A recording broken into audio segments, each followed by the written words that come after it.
estudaremos hoje. A lição é a 14, está baseada em Colossenses 2, de 6 a 15. Portanto, assim como recebestes a Cristo Jesus o Senhor, assim também nele andai, arraigados e edificados nele, e confirmados na fé, assim como fostes ensinados, abundando em ação de graças. Tende cuidado para que ninguém vos faça presa sua, por meio de filosofias e vãs sutilezas, segundo a tradição dos homens, segundo os rudimentos do mundo, e não segundo a Cristo.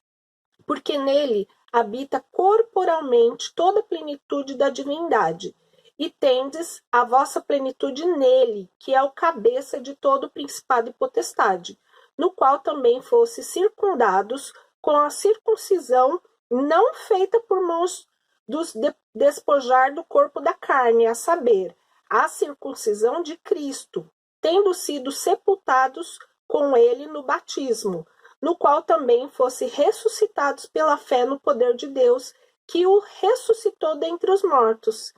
E a vós, quando estáveis mortos nos vossos delitos e na incircuncisão da vossa carne, vos vivificou juntamente com ele, perdoando-nos todos os delitos, e havendo riscado o escrito de dívida que havia contra nós nas suas ordenanças, o qual nos era contrário, removeu-o do meio de nós, cravando-o na cruz.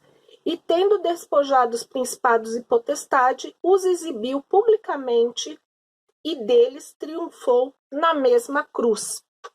Vamos estudar a lição 14, onde a gente vai detalhar um pouco desse processo onde Paulo aconselhava o povo da cidade de Colosso. O tema da lição é Em Cristo estamos aperfeiçoados. Ela está baseada em Colossenses 2, de 6 a 15.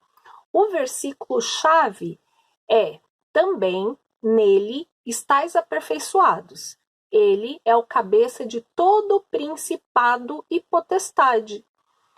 Paulo indica que os colossenses estavam firmes na fé.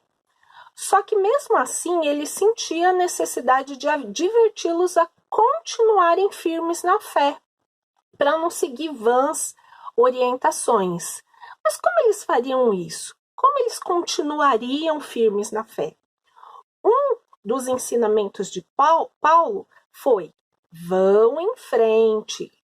Os crentes não devem se desviar do evangelho. Precisam ir em frente, independente das circunstâncias.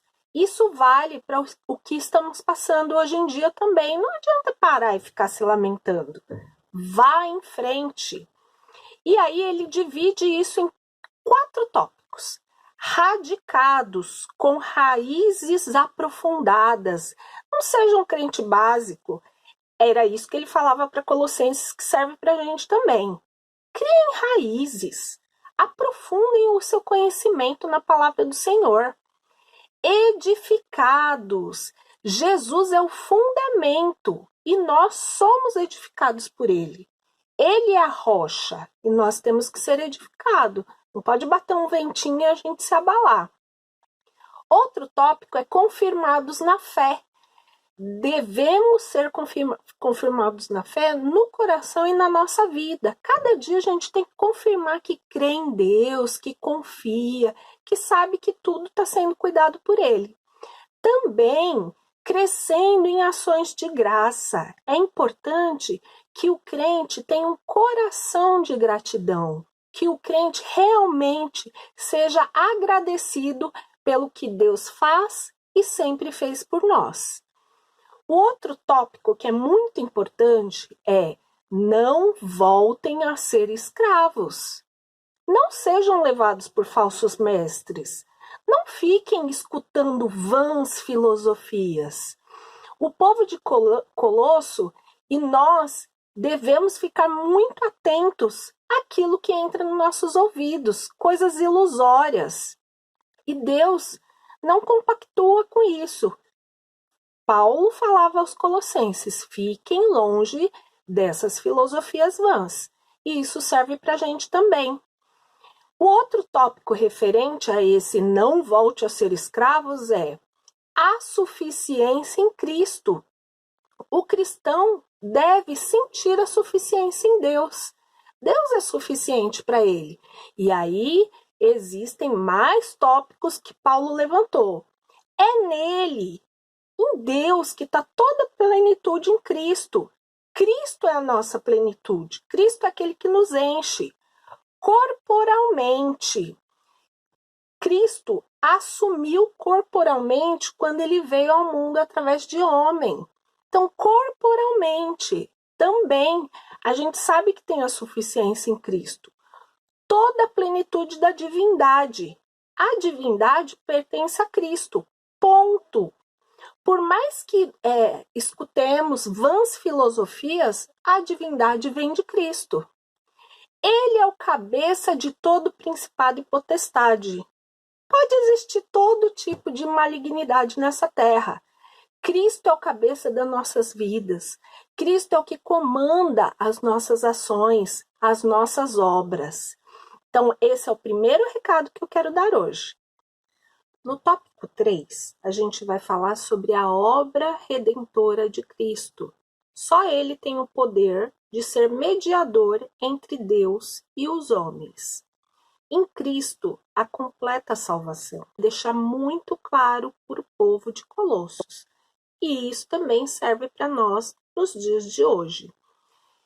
No tópico da completa salvação, tá assim: fosse circuncidados. Paulo define.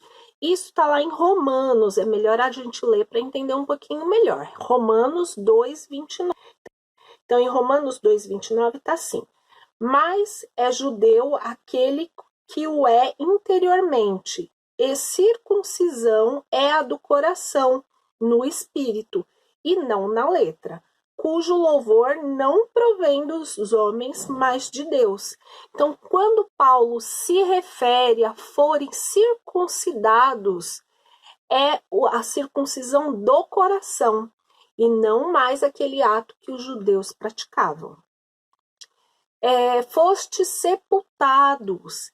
Então, Paulo deixou muito claro para o povo que eles haviam sido sepultados, isso na hora do batismo. Quando nós nos batizamos, aconteceu a mesma coisa, e isso Paulo não quer que esqueçamos. E também tem o ressuscitados. Fomos ressuscitados através da nossa fé, através da nossa conversão. Então, isso é muito importante, a gente ressuscitou para uma nova vida. E quando fala ressurreição, não é aquela ressurreição que vai acontecer, que aconteceu com Cristo, que vai acontecer conosco, caso aconteça o arrebatamento. A gente está falando de ressuscitados no sentido de ter fé e ter sido convertido. Em Cristo há completo perdão. Então, lá no comecinho a gente falou sobre vãs filosofias. Agora o homem não precisa se preocupar mais com isso, porque o perdão vem de Deus. Nós e o povo daquela época estavam mortos nas suas transgressões. As transgressões foram esquecidas. Mortos pela incircuncisão da carne. Mortos, mas agora perdoados. Então, essa é a grande alegria. Essa é a certeza do completo perdão. Agora, todos nós fomos perdoados. Em Cristo, a completa libertação. Como? Através da cruz. Através da cruz de Cristo, tivemos toda a libertação e deixamos de viver na escravidão. Então, temos que ficar atento, como povo de Colossos, que a escravidão já passou. Não é mais tempo de pensar nisso, porque agora Cristo nos livrou. Qual a conclusão de tudo isso? A conclusão é que Cristo manda a gente seguir em frente. Vai em frente, continue, fique firme, cresçam na graça, sejam agradecidos. Cristo é o caminho que conduz a Deus. O que mais a gente precisa? A gente precisa conhecer as Escrituras, aumentar a nossa fé e não parar. Cristo vai nos aperfeiçoando a cada dia. Temos a certeza que a cada dia somos tratados. Nós somos imperfeitos, mas Cristo é perfeito. Então, essa é a alegria do cristão. A alegria de poder falar, eu vou em frente, porque eu sei que Cristo está comigo.